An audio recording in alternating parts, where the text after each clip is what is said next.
Hello everyone, आज मैं आपसे बात करूंगा हेयर फॉल के बारे में। आप में से बहुत से लोग बहुत सारे मिथ सुने होंगे हेयर फॉल से रिलेटेड, वो मैं आज को यहाँ पे क्लियर करूंगा कि एक्चुअल में रीजन क्या है हेयर फॉल का और उसका सोल्यूशन क्या है। ठीक है, बहुत सारे मिथ है, जैसे कि बहुत लोग सोचते हैं ना कि हम लोग हेलमेट या फिर कैप पहनेंगे तो उससे होगा हेयर फॉल, या फिर बाल में ऑयलिंग करेंगे तो उससे हेयर फॉल होता है। बहुत सारे मिथ है। ठीक है, बहुत से लोग सोचते हैं ना कि बाल में अगर हम लोग शैम्पू वगैरह लगाएंगे रेगुलर बेसिस पे तो उससे हेयर फॉल होता है। देखो, शैम्पू लगाने के अलग नुकसान है, लेकिन हेयर फॉल में उसका कोई रोल नहीं है। ठीक है, तो ये सारे मिथ में ना मानो, एक्चुअल रीजन क्या है वो मैं आपको बताता हूँ। देखो, सबसे पहला रीजन है एक केमिकल, एक हार्मोन जो हम लोग के दिमाग, हम लोग के बॉडी में होता है। ठीक है, DHT, ये एक ऐसा हार्मोन है जो हम लोग की बॉडी में होता है और जिसके बढ़ने की वजह से हमें हेयर फॉल होता है। ये आदमियों में बहुत कॉमन है। ठीक है, जो लोग 30, 40, 50 के होते हैं ना, जैसे जैसे एज बढ़ती है हेयर फॉल की प्रॉब्लम होती है, ये हार्मोन को बढ़ने की वजह से।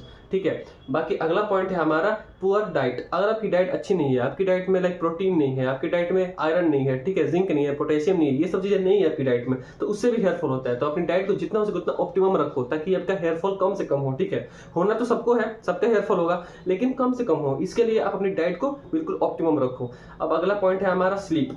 अपनी स्लीप को इंप्रूव करो। मैं इस पे और वीडियोस बनाऊंगा स्लीप के ऊपर। ठीक है, स्लीप बहुत जरूरी है। स्लीप ना अच्छे से लेने की वजह से भी हेयर फॉल होता है। ठीक है, अगर आप पता है, आपको पता होगा कि जब आप रात को सोते हो तो आपकी बॉडी लाइक रिकवर होती है। ठीक है, रात को आपकी बॉडी रिकवर होती है, तो एक अच्छे से स्लीप लो, 9 से 10 घंटे की स्लीप लो, वो काफी आपको हेल्प करेगी अपने आपको इंप्रूव करने में। ठीक है, स्लीप बहुत जरूरी है।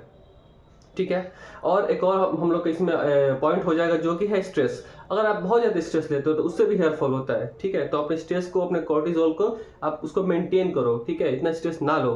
ठीक है, मेडिटेशन वगैरह आप ट्राई कर सकते हो या फिर ग्रेटफुल जर्नलिंग कर सकते हो, जो भी आपको करना है करो, लेकिन अपने स्ट्रेस को कम करो। स्ट्रेस से भी हेयर फॉल होता है। अब आते हैं इसका एक्चुअल सोल्यूशन क्या है। कोई टोटकेबाजी नहीं, एक्चुअल सोल्यूशन क्या है। देखो, कुछ मैं सप्लीमेंट आपको बताता हूँ, उससे पहले मैं आपको एक और चीज बताता हूँ। देखो, अगर आपको अपने हेयर फॉल को सही करना है, हेयर फॉल को फिक्स करना है ना, तो सबसे पहले अपनी डाइट को सुधारो। ठीक है, देखो, आपकी डाइट सही रहेगी तो आपका स्किन सही रहेगा, आप अंदर से हेल्दी फील करोगे, आपका माइंड अच्छे से काम करेगा, आपको ब्रेन फॉग नहीं होगा। ठीक है, बहुत सारे फायदे हैं डाइट के। तो इसी में ये भी आ जाता है कि अगर आप अपनी डाइट सही रखते हो तो डेफिनेटली आपका लाइक हेयर फॉल काफी हद तक रिड्यूस होगा, काफी आपको इसमें बेटरमेंट देखने को मिलेगी। अब आते हैं सप्लीमेंट की तरफ। ठीक है, सप्लीमेंट। ठीक है, देखो, एक मिनोक्सिडिल हो गया और एक और था, मैं याद नहीं आ रहा नाम उसका, मैं वो यहाँ पे लिख दूंगा कहीं। ठीक है, एक वो हो गया। ये 2 सप्लीमेंट बहुत इंपॉर्टेंट है, इनको आप लाइक इसको खा भी सकते हो या फिर अपनी स्काल्प में लगा भी सकते हो। ठीक है, आपको ये दोनों तरह का मिल जाएगा। ठीक है, तो ये एक्चुअल में काम करता है, जिसके बारे में आई डोंट नो क्यों लोग बात नहीं करते, लेकिन ये दोनों सप्लीमेंट बहुत जरूरी है।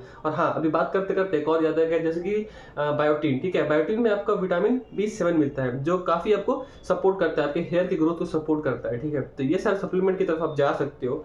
ठीक है, और बाकी कोई फालतू का टोटका नुस्खा ये सब काम नहीं आता है। ठीक है, हमारे देश में बहुत ज्यादा ऐसा बनाया गया, आई डोंट नो क्यों, लेकिन ऐसा है। डेफिनेटली अपनी डाइट को इंप्रूव करो, सप्लीमेंट्स लो और आपको बहुत ज्यादा फायदा देखने को मिलेगा।